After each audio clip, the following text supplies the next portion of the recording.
여자 프로 배구계에서 시작한 학교 폭력 논란이 다른 스포츠와 연예계 등으로 걷잡을 수 없이 번지고 있습니다.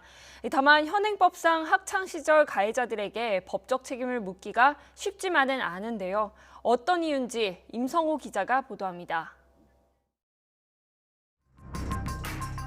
여자 배구계 최고 스타로 꼽히던 이재영, 이다영 자매의 추락은 한순간이었습니다. 중학교 시절 동기들을 때리고 흉기로 위협하는 등 폭력을 저질렀다는 폭로가 이어지자 두 자매는 마지못해 사실을 인정하고 사과했습니다. 두 사람은 무기한 출전 정지 징계를 받았고 국가대표 자격도 박탈당했습니다. 쌍둥이 자매가 불붙인 학교 폭력 논란은 남자 프로배구에 이어 연예계로도 확산했고 일반 시민들도 가세해 SNS 등을 통해 학창시절 겪었던 학교 폭력을 폭로하고 있습니다. 하지만 당시 폭력 행위를 두고 지금 와서 법적인 책임까지 묻는 건 현실적으로 어렵습니다.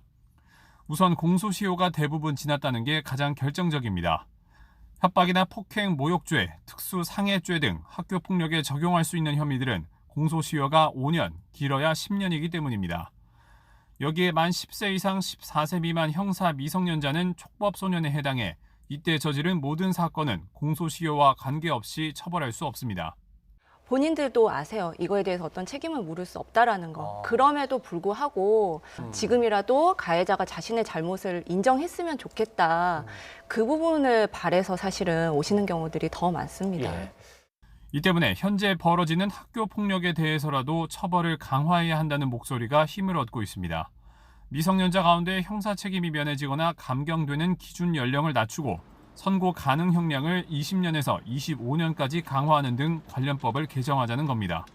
조직적이고 계획적이고 그걸 통해서 그 피해자에게 정신적, 육체적 어떤 피해를 끼쳤다면 그건 형사처벌로 제로 톨러런스 무관용으로 처벌해야 돼. 반면 무조건 처벌을 강화하기보다는 소년범들이 범행 직후 보호 처분을 받도록 행정을 개선해야 경각심과 예방 효과를 높일 수 있다는 견해도 나옵니다.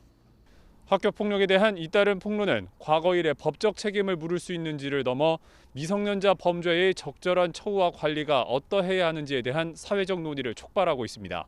YTN 임성호입니다.